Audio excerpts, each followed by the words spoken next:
Hello friends, welcome to IT study. आज की इस वीडियो के अंदर हम लोग कवर करेंगे जुलाई महीने के थर्ड वीक की मोस्ट इम्पोर्टेंट करंट अफेयर्स। तो जुलाई के तीसरे सप्ताह यानी कि 15 से लेकर के 21 जुलाई के बीच करंट अफेयर्स के जितने भी महत्वपूर्ण क्वेश्चंस बने हैं उन सभी को हम लोग यहाँ पर देखने वाले हैं। इससे पहले 1 से लेकर के 14 जुलाई की जो टॉप करंट अफेयर्स थी उसको हम लोगों ने पहले ही 2 वीकली वीडियोस के जरिए कवर किया था। अगर आपने उन वीडियोस को नहीं देखा है तो डिस्क्रिप्शन में आपको प्लेलिस्ट की लिंक मिल जाएगी, वहां से आप देख सकते हैं। तो आज की वीडियो भी काफी महत्वपूर्ण होने वाली है, तो चलिए बिना किसी देरी के शुरू करते हैं।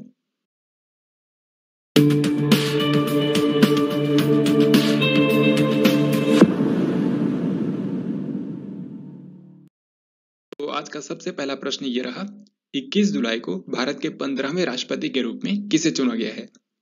तो फ्रेंड, जैसा कि आप सभी जानते हैं, हाल ही में भारत के अंदर राष्ट्रपति चुनाव संपन्न हुए हैं और देश की 15वीं राष्ट्रपति के रूप में द्रौपदी मुर्मू को चुना गया है। इसलिए इस क्वेश्चन का हमारा आंसर हो जाएगा ऑप्शन ए। दोस्तों, इस बार के राष्ट्रपति चुनाव में टोटल 2 कैंडिडेट थे। एक तो एनडीए की तरफ से द्रौपदी मुर्मू और दूसरे विपक्ष की तरफ से यशवंत सिन्हा। इसके लिए 18 जुलाई को मतदान कराया गया था और द्रौपदी मुर्मू ने 64% वोट हासिल करके ये चुनाव जीत लिया है। अगर हम द्रौपदी मुर्मू की बात करें तो ये प्रतिभा देवी सिंह पाटिल के बाद में देश की दूसरी महिला राष्ट्रपति बनी है। साथ ही ये भारत की पहली आदिवासी महिला राष्ट्रपति भी हैं, क्योंकि ये संथाल जनजाति समूह से बिलोंग करती हैं। इनका जन्म ओडिशा के मयूरभंज में हुआ था। इस तरीके से ये ओडिशा की पहली व्यक्ति भी हैं जो कि देश की राष्ट्रपति बनी है। एक और बात आपको बता दूं, क्योंकि इनका जन्म 1958 में हुआ था, इसलिए ये देश की पहली ऐसी राष्ट्रपति हैं जिनका जन्म आजादी के बाद हुआ है। साथ ही ये 64 वर्ष की आयु में देश की राष्ट्रपति बनी है, तो ये देश की सबसे युवा राष्ट्रपति भी हैं। तो फ्रेंड, देश की 15वीं राष्ट्रपति द्रौपदी मुर्मू के बारे में ये सभी बातें आपको याद रखनी है, क्योंकि निश्चित रूप से आने वाले हर एक प्रतियोगी परीक्षा के अंदर इनके बारे में प्रश्न पूछे जाएंगे। तो हम लोग आगे बढ़ते हैं। सेकेंड क्वेश्चन है, 2022 में वायुसेना दिवस परेड किस शहर के अंदर आयोजित की जाएगी। जैसा कि आप सब जानते हैं कि भारतीय वायुसेना दिवस 8 अक्टूबर को मनाया जाता है और इस अवसर पर परेड का भी आयोजन किया जाता है, यानी कि एयरफोर्स परेड आयोजित की जाती है। तो इस बार वायुसेना दिवस की जो परेड होगी उसका आयोजन किया जाएगा चंडीगढ़ शहर में। यहाँ पर आपको बता दूं कि चंडीगढ़ शहर में ही इंडियन एयरफोर्स का हेरिटेज सेंटर यानी कि विरासत केंद्र भी स्थापित किया जाएगा। वैसे अभी के समय भारतीय वायुसेना के प्रमुख कौन है, तो उनका नाम है air chief marshal V R. Chaudhary. Next question है, सरकार ने उपभोक्ताओं को सशक्त और जागरूक बनाने के लिए कौन सा शुभंकर लॉन्च किया है। इस प्रश्न का सही जवाब होगा जागृति। तो सरकार ने देश के कंज्यूमर्स यानी कि उपभोक्ताओं को सशक्त और जागरूक बनाने के लिए जागृति नामक शुभंकर यानी कि मैस्कट जारी किया है, जिसे आप यहाँ पर देख भी सकते हैं। अगला सवाल है, केंद्र की नई शिक्षा नीति को प्री प्राइमरी स्तर पर लागू करने वाला देश का पहला राज्य कौन सा बन गया है। तो नई शिक्षा नीति को प्री प्राइमरी लेवल पर लागू करने वाला जो देश का पहला राज्य बना है वो है उत्तराखंड, क्योंकि हाल ही में मुख्यमंत्री पुष्कर सिंह धामी ने बाल वाटिकाओं का उद्घाटन करके राज्य में नई शिक्षा नीति का औपचारिक तरीके से शुभारंभ कर दिया है। हालांकि अभी के लिए पहले चरण में 20,000 आंगनबाड़ी केंद्रों में से 5,000 केंद्रों में ही बाल वाटिकाएं जो कक्षाएं हैं वो संचालित की जा रही हैं। जो देश की न्यू एजुकेशन पॉलिसी है ये 2020 में आई थी, जो कि के कस्तूरी रंगन समिति की रिपोर्ट पर आधारित थी। तो इतनी बातें आपको याद रखनी है। ये क्वेश्चन मोस्ट इंपॉर्टेंट है। आपको यहाँ पर बताना है कि ग्लोबल जेंडर गैप इंडेक्स 2022 में भारत की रैंक क्या है। देखिए, ग्लोबल जेंडर गैप इंडेक्स जो है इसी को हिंदी में वैश्विक लैंगिक अंतराल सूचकांक भी कहा जाता है। इस इंडेक्स से हमें पता चलता है कि किस देश में महिलाओं और पुरुषों के बीच में कितना गैप है। यहाँ पर आप देख सकते हैं, इस इंडेक्स को विश्व आर्थिक मंच यानी कि वर्ल्ड इकोनॉमिक फोरम ने जारी किया है, जिसका मुख्यालय जेनेवा में स्थित है। इस इंडेक्स के मुताबिक एक बार फिर से दुनिया का मोस्ट जेंडर इक्वल कंट्री बन गया है आइसलैंड। इसका मतलब यह है कि आइसलैंड में महिलाओं और पुरुषों के बीच में असमानता सबसे कम है। वहीं जिस देश में महिला और पुरुषों के बीच में असमानता सबसे ज्यादा है ये देश है अफगानिस्तान, क्योंकि यहाँ पर इस रिपोर्ट में इसको सबसे आखिरी स्थान पर रखा गया है।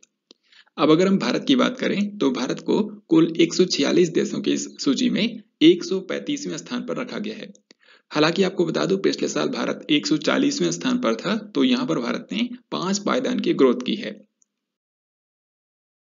तो अब हम क्वेश्चन पर वापस लौटते हैं। यहाँ पर पूछा गया था कि भारत की रैंक क्या है।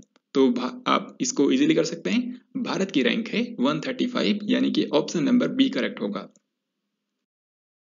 अगला प्रश्न है, हाल ही में किस देश ने मारबर्ग वायरस रोग के पहले संदिग्ध मामलों की रिपोर्ट दी है। सबसे पहले मारबर्ग वायरस डिसीज के बारे में आपको बता दूं, ये एक संक्रामक रोग है जो कि चमगादड़ों के माध्यम से इंसानों में फैलता है। और अगर कोई व्यक्ति एक बार संक्रमित हो जाता है तो फिर दूसरे व्यक्ति को भी इससे हो सकता है। वैसे तो इसके मामले पहले भी कई सारे देशों में आ चुके हैं, जैसे कि केन्या, दक्षिण अफ्रीका, अंगोला इत्यादि। लेकिन हाल ही में अफ्रीकी देश घाना में पहली बार इसके मामले सामने आए हैं, जिसकी जानकारी WHO ने दी है। सो इस क्वेश्चन का आंसर होगा ऑप्शन बी, यानी कि घाना। The McMahon line a century of discord नामक पुस्तक किसने लिखी है। इस बुक को लिखा है भारत के पूर्व थल सेना अध्यक्ष जे सिंह ने, यानी कि जोगिंदर जसवंत सिंह ने। तो इस प्रश्न का सही आंसर हो जाएगा ऑप्शन नंबर डी। जैसा कि आप जानते हैं, मैकमोहन लाइन जो है ये भारत और चीन के बीच में है। तो ये जो बुक है ये भारत और चीन के सीमा विवादों के ऊपर लिखी गई है। वैसे एक बात आपको बता दूं कि जो जे सिंह हैं, भारत के पूर्व थल सेना अध्यक्ष, ये अरुणाचल प्रदेश के पूर्व राज्यपाल भी रह चुके हैं। तो इन्होंने इस बुक को लिखा है the McMahon line a century of discord. DCGI यानी कि drug controller general of India ने किस संस्थान द्वारा विकसित सर्वाइकल कैंसर के खिलाफ भारत के पहले QHPV वैक्सीन को मंजूरी दी है। सर्वाइकल कैंसर जो बीमारी है ये भारत में 15 से लेकर के 44 साल तक की जो महिलाएं हैं उनमें दूसरा सबसे ज्यादा होने वाला कैंसर है। तो हाल ही में भारत के drug controller general of India ने इसके खिलाफ भारत के पहले QHPV वैक्सीन को मंजूरी दी है। यहाँ पर QHPV का मतलब है क्वाड्रीवैलेंट ह्यूमन पैपिलोमा वायरस वैक्सीन। इस वैक्सीन को सीरम इंस्टीट्यूट ऑफ इंडिया ने विकसित किया है, जो कि आप सभी जानते हैं कि पुणे शहर के अंदर स्थित है। आपको पता होगा कि इसी इंस्टीट्यूट ने कोविड-19 के खिलाफ कोविशील्ड वैक्सीन को भी मैन्युफैक्चर किया था। तो इतनी बातें आपको याद रखनी है। अब हम लोग अगला सवाल देखते हैं। टाइम पत्रिका की विश्व की महानतम जगहों की 2022 सूची में भारत के किन दो जगहों को शामिल किया गया है। तो हाल ही में टाइम मैगजीन के द्वारा 2022 के लिए दुनिया के 50 ग्रेटेस्ट प्लेसेस की लिस्ट जारी की गई है। इन 50 जगहों की सूची में भारत की भी दो जगहों को शामिल किया गया है। इनमें से एक है केरल राज्य और दूसरा है गुजरात का शहर अहमदाबाद। तो इस प्रश्न का सही उत्तर हो जाएगा ऑप्शन नंबर डी। यहाँ पर आप देख सकते हैं केरल राज्य को इको टूरिज्म हॉटस्पॉट के रूप में, जबकि अहमदाबाद को हायर लर्निंग के रूप में यहाँ पर इस सूची में जगह दी गई है। अगला प्रश्न है, हाल ही में पाकिस्तान ने किस देश के साथ में सी गार्डियंस 2 नामक समुद्री अभ्यास में भाग लिया। हाल ही में सी गार्डियंस 2 नामक समुद्री अभ्यास पाकिस्तान और चीन के बीच में हुआ है। किसके बीच में? पाकिस्तान और चीन के बीच में। इसलिए करेक्ट आंसर हो जाएगा ऑप्शन सी, यानी कि चीन। आपको बता दूं कि यह अभ्यास चीन के संघाई में आयोजित किया गया है। और अगर हम दोनों कंट्रीज के हेड की बात करें तो चीन के राष्ट्रपति हैं शी जिनपिंग और पाकिस्तान के नए प्रधानमंत्री बने हैं शाहबाज शरीफ। इससे पहले थे इमरान खान, लेकिन उनके बाद अब बन गए हैं शाहबाज शरीफ। वनडे क्रिकेट में सबसे तेज 150 विकेट लेने वाले भारतीय गेंदबाज कौन बन गए हैं। यानी कि आपको यहाँ पर बताना है भारत के उस क्रिकेटर का नाम जिसने सबसे कम पारियों में 150 एक दिवसीय विकेट लिए हैं। तो ये रिकॉर्ड बनाया है मोहम्मद शमी ने। इन्होंने हाल ही में इंग्लैंड के खिलाफ एक ODI मैच के दौरान ये उपलब्धि हासिल की है। आपको बता दो कि इन्होंने सिर्फ 80 मैचों में ही 150 विकेट पूरे किए हैं, जबकि इससे पहले ये रिकॉर्ड था अजीत अगरकर के नाम पर, क्योंकि उन्होंने 97 मैचों में ये उपलब्धि हासिल की थी। तो अब अजीत अगरकर का रिकॉर्ड तोड़ दिया है मोहम्मद शमी ने, क्योंकि इन्होंने सिर्फ 80 मैचों में ही 150 एक दिवसीय विकेट लिए हैं। हाल ही में किस राज्य के अंदर भारत के पहले मंकी पॉक्स रोगी की पुष्टि हुई है। तो जैसा कि हम सभी जानते हैं, मंकी पॉक्स बीमारी आज के समय दुनिया भर में तेजी से फैल रही है। हाल ही में भारत के अंदर भी इसका पहला मामला सामने आया है, क्योंकि केरल के कोल्लम में भारत के पहले मंकी पॉक्स रोगी की पुष्टि हुई है। इस तरीके से इस प्रश्न का सही उत्तर होगा option number B. Monkeypox बीमारी के बारे में विश्व स्वास्थ्य संगठन यानी कि WHO की जो लेटेस्ट अपडेट है वो ये है कि 23 जुलाई को WHO ने इसको वैश्विक स्वास्थ्य आपातकाल यानी कि ग्लोबल हेल्थ इमरजेंसी डिक्लेयर कर दिया है। 16 जुलाई को PM नरेंद्र मोदी ने बुंदेलखंड एक्सप्रेसवे का उद्घाटन किया। आपको बताना है कि इसकी लंबाई कितनी है। तो बुंदेलखंड एक्सप्रेसवे जो कि उत्तर प्रदेश के 7 जिलों से होकर के गुजरता है, इसकी कुल लंबाई है 296 किलोमीटर, जिसका उद्घाटन किया है प्रधानमंत्री नरेंद्र मोदी ने। यहाँ पर आप देख सकते हैं 16 जुलाई को पीएम नरेंद्र मोदी ने उत्तर प्रदेश के जालौन जिले से इसका उद्घाटन किया है। वैसे प्रधानमंत्री नरेंद्र मोदी ने ही फरवरी 2020 में इसकी आधारशिला रखी थी, तो लगभग 28 महीनों के अंदर ये एक्सप्रेसवे बनकर तैयार हुआ है। जैसा कि मैंने आपको बताया कि बुंदेलखंड एक्सप्रेसवे की टोटल लंबाई है 296 किलोमीटर, तो ये बात आपको ध्यान रखनी है। और ये जो एक्सप्रेसवे है ये 4 लेन वाला एक्सप्रेसवे है, हालांकि आगे चल करके इसको 6 लेन का भी बनाया जा सकता है। बुंदेलखंड एक्सप्रेसवे यूपी के टोटल 7 जिलों से होकर के गुजरता है। इसकी शुरुआत होती है चित्रकूट से, फिर ये बांदा, महोबा, हमीरपुर, जालौन, औरैया से गुजरते हुए इटावा में जाकर आगरा लखनऊ एक्सप्रेसवे से मिल जाता है। यहाँ पर आप इसको मैप में भी देख सकते हैं कि ये एक्सप्रेसवे चित्रकूट से शुरू होकर के इटावा तक जाता है। तो इस एक्सप्रेसवे के बारे में आपको इतना ही ध्यान रखना है। अब हम लोग आगे बढ़ते हैं। गुजरात में स्थित राष्ट्रीय रेल और परिवहन संस्थान यानी कि NRTI का नाम बदल करके क्या कर दिया गया है। तो यहाँ पर NRTI का मतलब है national rail and transport institute. दोस्तों ये जो संस्थान है ये गुजरात के वडोदरा में स्थित है। हाल ही में चर्चा में इसलिए है क्योंकि पहली बात ये, अब इसको एक केंद्रीय विश्वविद्यालय के रूप में अपग्रेड कर दिया गया है, यानी कि अब ये एक सेंट्रल यूनिवर्सिटी बन गई है। दूसरी बात ये कि अब इसे गति शक्ति विश्वविद्यालय के नाम से जाना जाएगा। तो गुजरात में स्थित राष्ट्रीय रेल और परिवहन संस्थान का नाम बदलकर गति शक्ति विश्वविद्यालय कर दिया गया है, यानी कि यहाँ पर ऑप्शन नंबर ए सही होगा। यहाँ पर आपको एक बात और बता दूं कि ये जो गुजरात विश्वविद्यालय है, आपको पता होगा गुजरात के अंदर गुजरात केंद्रीय विश्वविद्यालय है, तो उसके बाद ये राज्य का दूसरा केंद्रीय विश्वविद्यालय होगा, क्योंकि अभी मैंने आपको बताया कि अब इसको सेंट्रल यूनिवर्सिटी का दर्जा भी दे दिया गया है। तो ठीक है, अब हम लोग आगे बढ़ते हैं। रक्षा मंत्रालय ने किस वर्ष तक 1.75 लाख करोड़ रुपए के रक्षा उत्पादन का लक्ष्य रखा है। तो ये बिल्कुल टू द पॉइंट क्वेश्चन है। इसमें बस आपको इतना याद रखना है कि भारत के रक्षा मंत्रालय ने हाल ही में एक टारगेट सेट किया है कि 2025 तक 1.75 लाख करोड़ रुपए के डिफेंस प्रोडक्शन का, यानी कि यहाँ पर हमारा आंसर होगा ऑप्शन नंबर बी।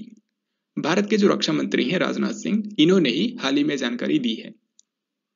एनालॉग अंतरिक्ष यात्री कार्यक्रम को पूरा करने वाली सबसे कम उम्र के व्यक्ति जानवी डांगेती, ये किस राज्य से हैं।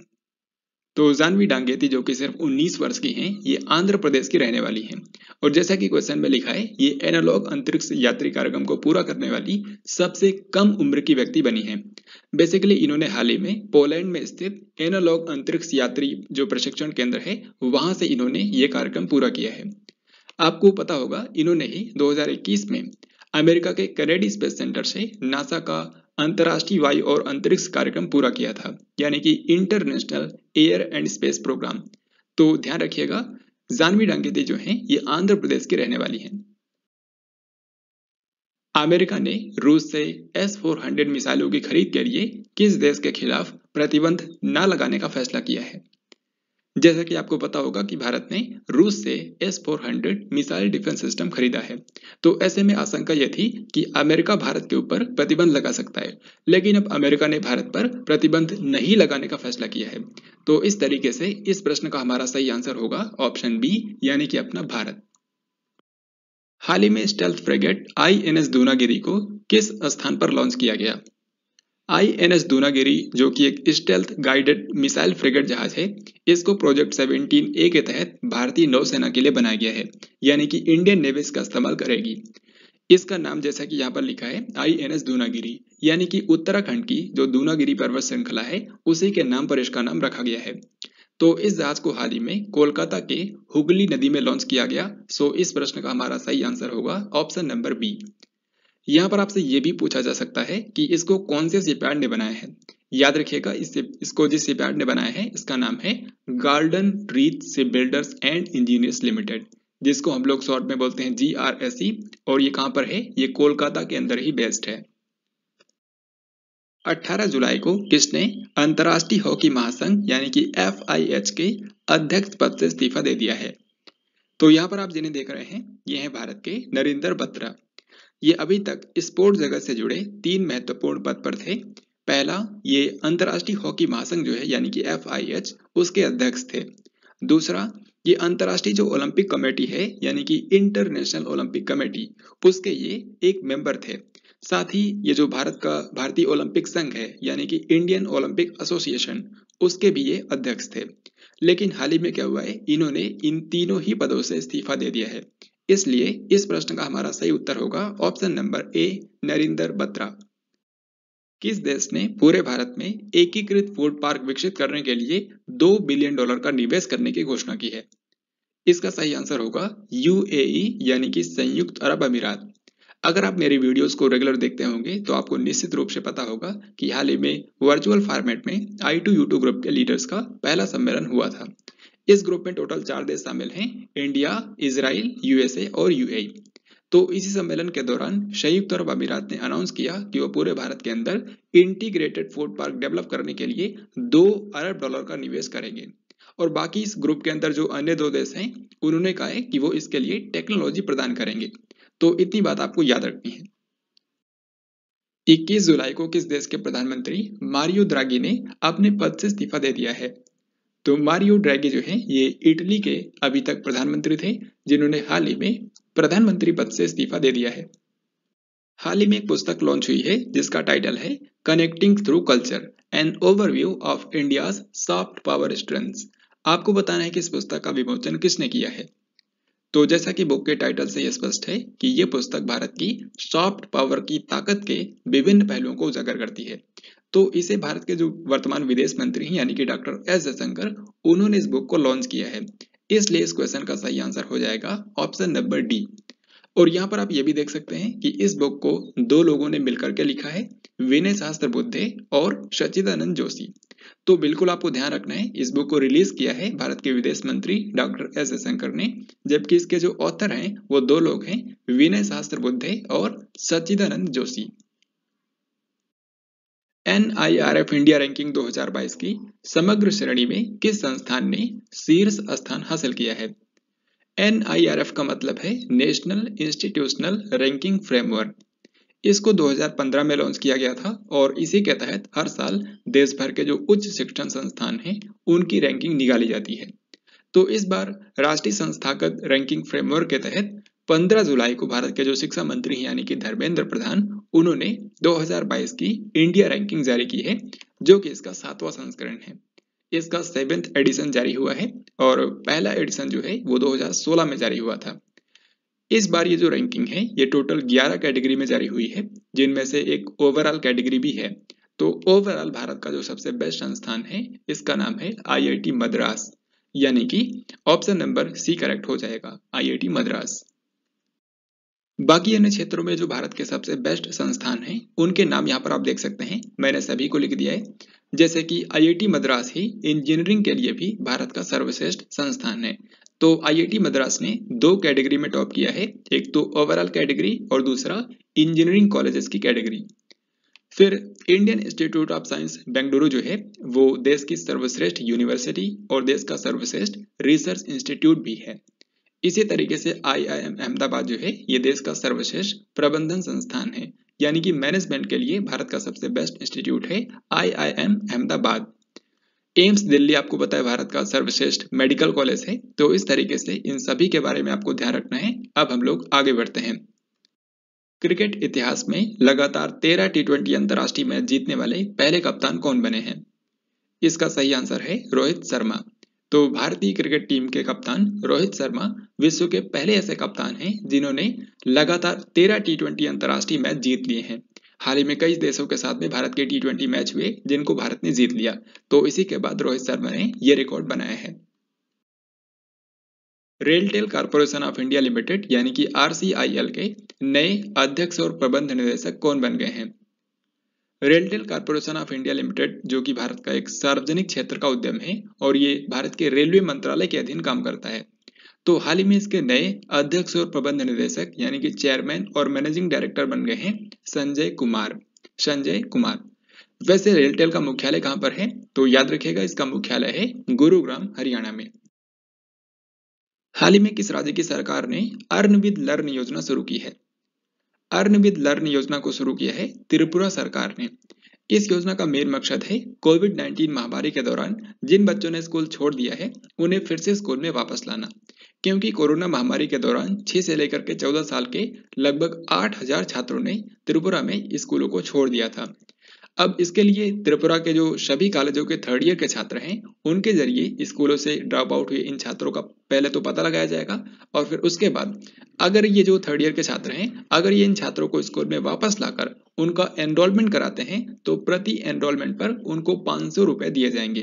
तो ये है त्रिपुरा सरकार की अर्न विद लर्न योजना। वैसे त्रिपुरा के जो मुख्यमंत्री हैं वो हाल ही में बने थे, उनका नाम है माणिक साहा, और यहाँ के राज्यपाल हैं सत्यदेव नारायण आर्य। विश्व खेल 2022 का आयोजन 7 से लेकर के 17 जुलाई तक किस शहर में किया गया? तो वर्ल्ड गेम्स 2022 जो है ये एक मल्टी स्पोर्ट इवेंट था जिसका आयोजन अमेरिका के बर्मिंघम शहर में किया गया। वैसे बर्मिंघम नाम का शहर ब्रिटेन में भी है जहां पर आपको पता होगा इस बार की कॉमनवेल्थ गेम्स आयोजित होने वाले हैं। तो ध्यान रखिएगा, वर्ल्ड गेम्स 2022 का आयोजन अमेरिका के बर्मिंघम शहर में किया गया है। इस पूरे टूर्नामेंट में भारत को सिर्फ एक ही मेडल मिला है जो कि है ब्रॉन्ज मेडल, और ज्योति सुरेखा वेन्नम और अभिषेक वर्मा की जो जोड़ी है उसने तीरंदाजी के मिक्स्ड कंपाउंड इवेंट में ये मेडल जीता है, यानी कि ब्रॉन्ज मेडल। भारत की पहली एआई संचालित डिजिटल लोक अदालत किस राज्य में शुरू हुई है? लोक अदालत क्या होती है? तो लोक अदालत यानी कि पब्लिक कोर्ट जिसमें आपको पता है लोगों के आपसी विवादों को सुलझाने का काम किया जाता है। तो अभी हाल ही में क्या हुआ है, राजस्थान राज्य में पहली बार आर्टिफिशियल इंटेलिजेंस संचालित डिजिटल लोक अदालत की शुरुआत हुई है। इसमें आधुनिक तकनीकी की हेल्प से मामलों का निपटान किया जाएगा। इससे जो दूर दराज के इलाकों में रहने वाले लोग हैं उनको भी जल्द से और आसान तरीके से न्याय मिल पाएगा। तो इस प्रश्न का हमारा सही आंसर हो जाएगा ऑप्शन नंबर सी, यानी कि राजस्थान। हाल ही में गूगल ने $700 मिलियन में भारती एयरटेल में कितने प्रतिशत हिस्सेदारी खरीदी है? जैसा कि आपको पता होगा गूगल कंपनी ने एयरटेल में $1 अरब का निवेश करने की अनाउंसमेंट की थी। तो उसी के तहत हाल ही में गूगल ने $700 मिलियन में भारतीय एयरटेल कंपनी में 1.2% की हिस्सेदारी खरीद ली है। इसलिए इस क्वेश्चन का हमारा सही आंसर होगा ऑप्शन ए। गूगल के जो सीईओ हैं वो भारतीय मूल के व्यक्ति हैं जिनका नाम है सुंदर पिचाई। वैसे ये गूगल की जो पेरेंट कंपनी है यानी कि अल्फाबेट उसके भी सीईओ हैं। एयरटेल के इस समय जो सीईओ हैं उनका नाम है गोपाल विट्ठल। खेती में नवीन प्रयोगों के लिए किस किसान को बाबू जगजीवन राम अभिनव किसान पुरस्कार से सम्मानित किया गया? इसका सही आंसर है ऑप्शन डी, यानी कि रविंद्र मेटकर। दोस्तों रविंद्र मेटकर जो हैं ये महाराष्ट्र के अमरावती जिले के किसान हैं। हाल ही में आपको पता होगा भारतीय कृषि अनुसंधान परिषद यानी कि Indian council of agriculture research यानी कि ICAR, इसका 94वां स्थापना दिवस मनाया गया था। तो उसी अवसर पर भारत के जो केंद्रीय कृषि मंत्री हैं यानी कि नरेंद्र सिंह तोमर, उनके द्वारा ये पुरस्कार इनको प्रदान किया गया, रविंद्र मेटकर को। इस पुरस्कार में 1 लाख रुपए की राशि दी जाती है, साथ ही में एक सर्टिफिकेट भी दिया जाता है। और जैसा कि यहाँ पर क्वेश्चन में ही लिखा है, इनको ये पुरस्कार क्यों मिला है? इनको ये पुरस्कार खेती में नए नए प्रयोगों के लिए दिया गया है। नवाचार सूचकांक 2021 जारी हो चुका है। तो आपको बताना है कि भारत नवाचार सूचकांक 2021 में प्रमुख राज्यों की श्रेणी में कौन सा राज्य शीर्ष पर है? भारत नवाचार सूचकांक यानी कि इंडिया इनोवेशन इंडेक्स नाम के मुताबिक ये जो इंडेक्स है ये हमको बताता है कि भारत का कौन सा राज्य इनोवेशन के मामले में कितना आगे है। तो हाल ही में नीति आयोग के जो उपाध्यक्ष हैं यानी कि सुमन बेरी, इन्होंने इंडिया इनोवेशन इंडेक्स का तीसरा संस्करण जारी किया है। तो पहली बात ये 2021 के लिए जारी हुआ है और ये इसका तीसरा संस्करण है।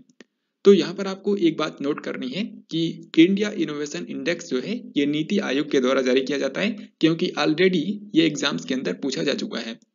इसमें भारत के सभी राज्यों और केंद्र शासित प्रदेशों को 3 कैटेगरी में बांटा गया है, जिनमें प्रमुख राज्यों की श्रेणी में भारत का मोस्ट इनोवेटिव स्टेट है कर्नाटक। इसलिए इसका सही आंसर होगा ऑप्शन डी। तो एक एक करके हम लोग तीनों कैटेगरी देखते हैं। सबसे पहले है मेजर स्टेट्स की कैटेगरी, यानी कि भारत के जो 17 प्रमुख राज्य हैं उनमें यहाँ पर टॉप किया है कर्नाटक राज्य ने, यानी कि भारत का मोस्ट इनोवेटिव जो स्टेट है ये है कर्नाटक। और इसी में आप देख सकते हैं सबसे खराब प्रदर्शन रहा है बिहार राज्य का। इसके बाद पूर्वोत्तर और जो भारत के पहाड़ी राज्य हैं यानी कि नॉर्थ ईस्टर्न स्टेट्स और हिल स्टेट्स, उनमें बेस्ट यहाँ पर परफॉर्मेंस है मणिपुर राज्य की, यानी कि यहाँ पर मणिपुर राज्य ने टॉप किया है। इसके बाद तीसरी है यूनियन टेरिटरीज और सिटी स्टेट्स की कैटेगरी। यहाँ पर जो भारत का चंडीगढ़ यूनियन टेरिटरी है, इसने यहाँ पर टॉप किया है। तो इस इंडेक्स के बारे में आपको इतना ही ध्यान रखना है, तीनों ही कैटेगरी में जो बेस्ट हैं उनके नाम आपको याद रखने हैं। तो अब हम लोग अगला सवाल देखते हैं। 16 जुलाई को INS सिंधुध्वज पनडुब्बी को सेवा मुक्त कर दिया गया। इसे किस वर्ष कमीशन किया गया था? INS सिंधुध्वज जो है ये सिंधु घोष श्रेणी की एक पनडुब्बी थी, यानी कि सबमरीन थी, जिसको 1987 में भारतीय नौसेना में कमीशन किया गया था। तो आप देख सकते हैं 35 साल की देश की सेवा के बाद अब इसको 16 जुलाई को भारतीय नौसेना से सेवा मुक्त कर दिया गया है, यानी कि डीकमीशन कर दिया गया। उपराष्ट्रपति चुनाव 2022 के लिए विपक्ष का उम्मीदवार किसे चुना गया है?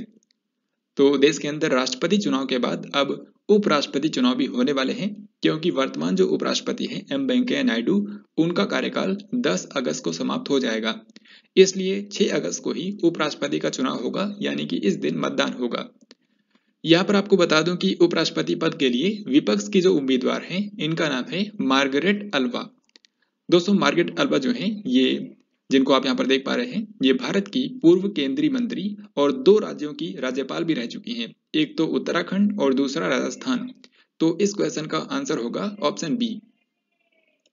उपराष्ट्रपति चुनाव 2022 के लिए राष्ट्रीय जनतांत्रिक गठबंधन यानी कि NDA का उम्मीदवार किसे घोषित किया गया है? तो जिस तरीके से उपराष्ट्रपति पद के लिए विपक्ष के उम्मीदवार हैं मार्गरेट अल्वा, उसी तरीके से NDA ने अपना उम्मीदवार चुना है जगदीप धनखड़ को। इनके बारे में आपको निश्चित रूप से पता होगा, क्योंकि ये पश्चिम बंगाल के अभी तक राज्यपाल थे। तो इतनी बात आपको याद रखनी है। 20 जुलाई को श्रीलंका के नए राष्ट्रपति के रूप में किसे चुना गया है?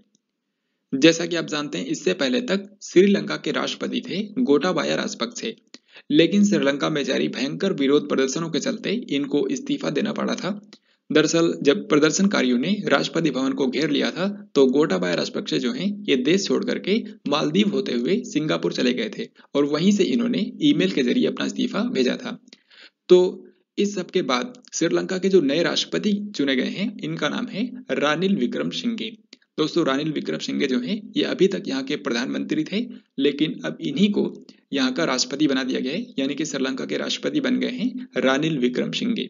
तो इस क्वेश्चन का आंसर हो जाएगा ऑप्शन बी। प्रतिवर्ष अंतर्राष्ट्रीय स्तर पर विश्व युवा कौशल दिवस किस दिन मनाया जाता है?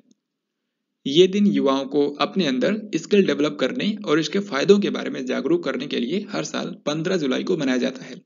इस बार के वर्ल्ड यूथ स्किल डे की थीम है transforming youth skills for the future. Transforming youth skills for the future.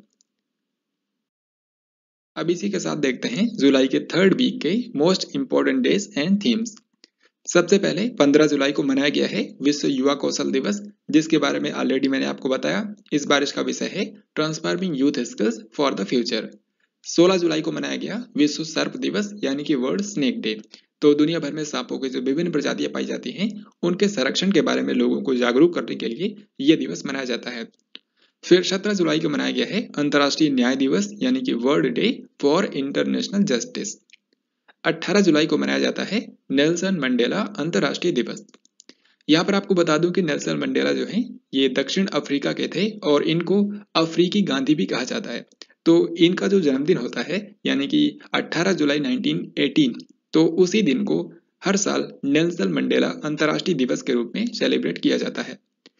18 जुलाई को मनाया जाता है तमिलनाडु दिवस। भारत में तमिलनाडु दिवस होता है क्योंकि 1967 के अंदर इसी दिन 18 जुलाई को जो मद्रास स्टेट हुआ करता था उसका ऑफिशियली नाम चेंज करके हो गया था तमिलनाडु, जिसको आज हम लोग जानते हैं।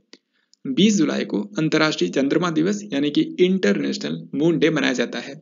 यह दिन काफी ऐतिहासिक है क्योंकि इसी दिन 1969 में इंसानों ने पहली बार चंद्रमा पर अपने कदम रखे थे। फिर 20 जुलाई को ही मनाया जाता है विश्व शतरंज दिवस। ये आपको ध्यान रखना है।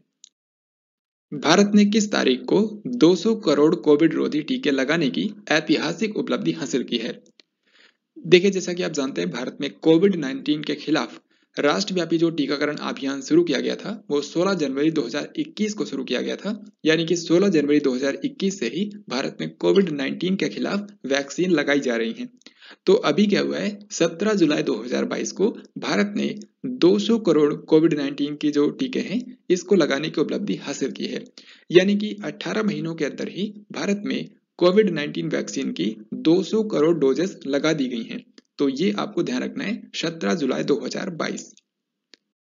18 से 20 जुलाई तक थल सेना प्रमुख जनरल मनोज पांडे किस देश की 3 दिवसीय यात्रा पर थे?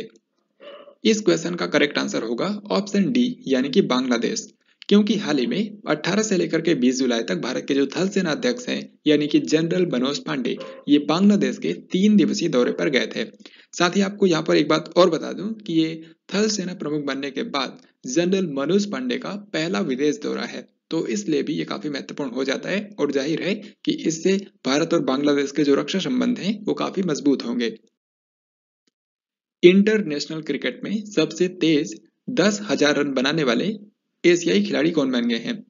तो ये उपलब्धि हासिल की है बाबर आजम ने, जो कि पाकिस्तान के क्रिकेटर हैं। इन्होंने इंटरनेशनल क्रिकेट में केवल 228 पारियों के अंदर ही 10,000 रन कंप्लीट किए हैं।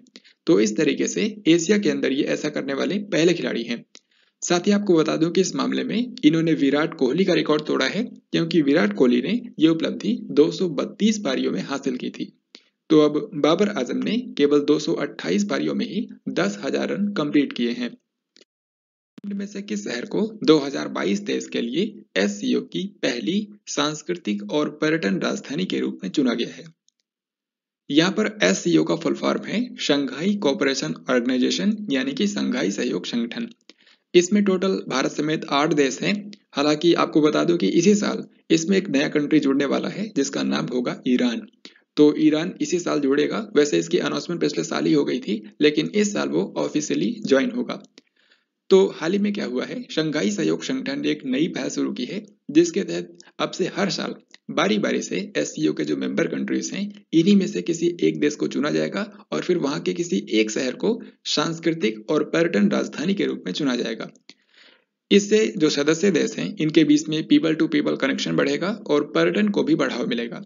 तो इस पहल के तहत 2022-23 के लिए, यानी कि पहले साल के लिए एससीओ की जो सबसे पहली सांस्कृतिक और पर्यटन राजधानी के रूप में चुना गया है, ये आप पिक्चर देखकर ही समझ चुके होंगे। ये शहर है वाराणसी, जो कि है उत्तर प्रदेश में। तो ध्यान रखिएगा, बहुत ही ज्यादा महत्वपूर्ण है। हाल ही में किसे पश्चिम बंगाल के राज्यपाल का अतिरिक्त प्रभार दिया गया है? आपको पता होगा अभी तक पश्चिम बंगाल के राज्यपाल थे जगदीप धनखड़, लेकिन हाल ही में क्या हुआ है, आपको पता है कि जो एनडीए है यानी कि नेशनल डेमोक्रेटिक अलायंस, इसने इनको उपराष्ट्रपति पद के लिए उम्मीदवार चुना है। इस बारे में मैंने आपको इसी वीडियो के अंदर बताया भी था। तो जगदीप धनखड़ के बाद पश्चिम बंगाल के राज्यपाल का अतिरिक्त प्रभार दे दिया गया है ला गणेशन को। वैसे ला गणेशन अभी के समय मणिपुर के राज्यपाल हैं, तो जब तक पश्चिम बंगाल में किसी नए राज्यपाल का चुनाव नहीं कर लिया जाता है तब तक यही यहाँ पर भी पदभार संभालेंगे। तो याद रखिएगा, इनका नाम है ला गणेशन। नेशनल स्टॉक एक्सचेंज के एमडी और सीईओ के रूप में किसे चुना गया है? नेशनल स्टॉक एक्सचेंज ये भारत का सबसे बड़ा स्टॉक एक्सचेंज है और इसका हेडक्वार्टर है मुंबई में।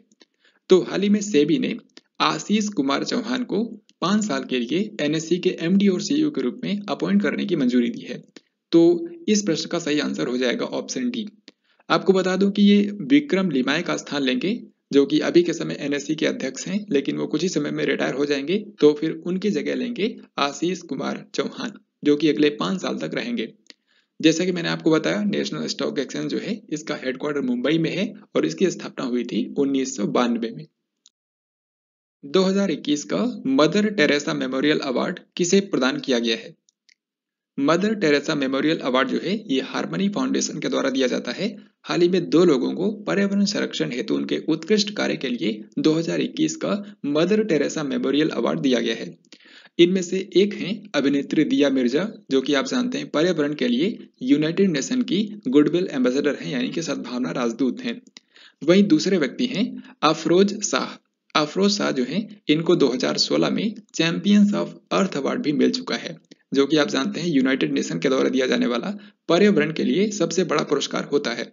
तो इन दोनों लोगों को हाल ही में 2021 का मदर टेरेसा मेमोरियल अवार्ड दिया गया है। तो इस प्रश्न का करेक्ट आंसर होगा ऑप्शन सी, यानी कि ए और बी दोनों। सिंगापुर ओपन 2022 बैडमिंटन टूर्नामेंट के महिला सिंगल्स का खिताब किसने जीत लिया है? ये क्वेश्चन बहुत ही ज्यादा महत्वपूर्ण है क्योंकि भारत की पीवी सिंधु ने यह खिताब जीता है। पीवी सिंधु ने इस टूर्नामेंट के फाइनल में चीन की खिलाड़ी को हराया जिनका नाम है वांग जी यी। तो याद रखिएगा, बहुत ही महत्वपूर्ण है।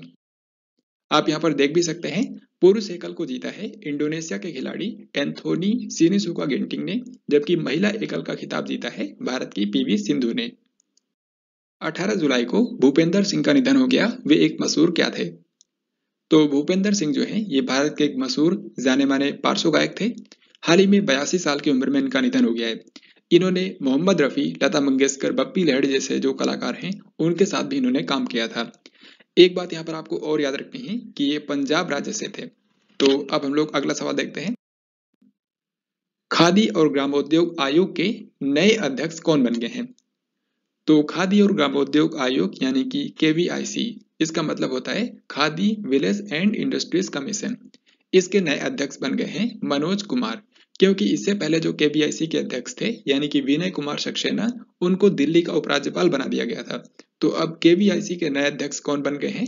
मनोज कुमार। 28 जुलाई से लेकर के 8 अगस्त तक राष्ट्रमंडल खेल 2022 किस शहर में आयोजित होगा? राष्ट्रमंडल खेल यानी कि कॉमनवेल्थ गेम्स 2022 की शुरुआत होने वाली है और इन गेम्स का आयोजन कहां पर होगा?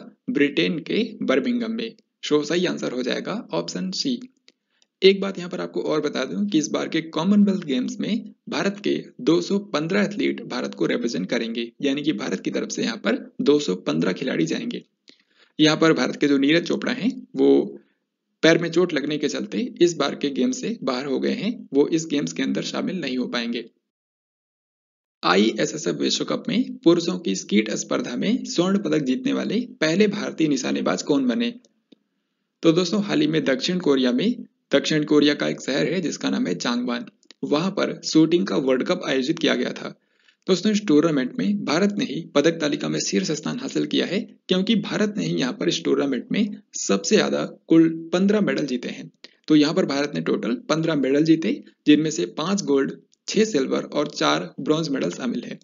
तो यहाँ पर भारत ने जो 5 गोल्ड मेडल जीते हैं, इन्हीं में से एक को जीता है मेराज अहमद खान ने। यहाँ पर इंपॉर्टेंट बात यह है कि मेराज अहमद खान जो है ये ISSF वर्ल्ड कप के अंदर स्केट इवेंट जो होती है उसमें गोल्ड मेडल जीतने वाले पहले भारतीय शूटर बने हैं। तो इस प्रश्न का सही आंसर होगा ऑप्शन नंबर सी। हाल ही में लांसर फुटवियर ने किस क्रिकेटर को अपना ब्रांड एम्बेसडर बनाया है? तो लांसर कंपनी जो है ये दिल्ली में स्थित एक फुटवियर निर्माता कंपनी है। इसने हाल ही में क्रिकेटर शिखर धवन को अपना ब्रांड एम्बेसडर बनाया है। इस क्वेश्चन का आंसर होगा ऑप्शन सी। भारत का पहला राज्य कौन सा बन गया है जिसके पास अपनी इंटरनेट सेवा है?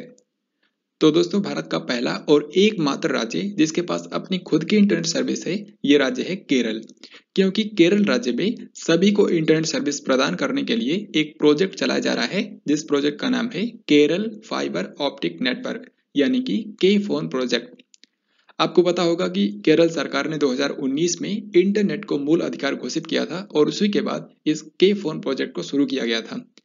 इस K-Phone प्रोजेक्ट में एक इंपॉर्टेंट बात यह भी है कि यहाँ पर कुछ लोगों को फ्री में भी इंटरनेट सर्विस प्रोवाइड की जाएगी, जैसे कि राज्य के जो BPL परिवार हैं। इसके अलावा 30,000 से भी ज्यादा सरकारी कार्यालयों में ये फ्री में इंटरनेट सर्विस प्रदान की जाएगी। तो भारत का पहला राज्य जिसके पास अपनी खुद की इंटरनेट सर्विस है ये राज्य है केरल। किस टीम के ऑलराउंडर क्रिकेटर बेन स्टोक्स ने वनडे क्रिकेट से संन्यास ले लिया है? तो बेन स्टोक्स जो कि इंग्लैंड टीम के ऑलराउंडर क्रिकेटर हैं, इन्होंने अब वनडे क्रिकेट से संन्यास ले लिया है। हाल ही में 19 जुलाई को इन्होंने साउथ अफ्रीका के खिलाफ अपना आखिरी वनडे मैच खेला था। यहाँ पर आपको बता दूं कि बेन स्टोक्स ने अब तक कुल 105 ODI मैच खेले हैं, जिसमें इन्होंने 2,876 रन बनाए हैं। तो फ्रेंड्स, ये था आज का आखिरी क्वेश्चन। आई होप आपको आज का ये वीडियो पसंद आया होगा। अब यहाँ पर आपसे मैं 2 क्वेश्चंस पूछूंगा जिनके राइट आंसर आपको कमेंट बॉक्स में लिखने हैं। पहला सवाल है, ग्लोबल जेंडर गैप इंडेक्स 2022 में किस देश ने प्रथम स्थान हासिल किया है? और दूसरा सवाल है, 15 जुलाई को किस मंत्रालय के द्वारा NIRF रैंकिंग 2022 जारी की गई। तो फ्रेंड्स, इस तरीके से आज की इस वीडियो में हम लोगों ने जुलाई के 3rd वीक से करंट अफेयर्स के जितने भी इंपॉर्टेंट क्वेश्चन बन सकते थे उन सभी को हम लोगों ने यहाँ पर कवर किया है। आपको ये वीडियो निश्चित रूप से पसंद आया होगा, तो इस वीडियो को लाइक और शेयर जरूर करें। साथ ही ये वीडियो आपको कैसा लगा कमेंट बॉक्स में अपना फीडबैक भी जरूर दें। हम लोग जल्दी मिलेंगे किसी अन्य वीडियो में, तब तक के लिए जय हिंद, वंदे मातरम।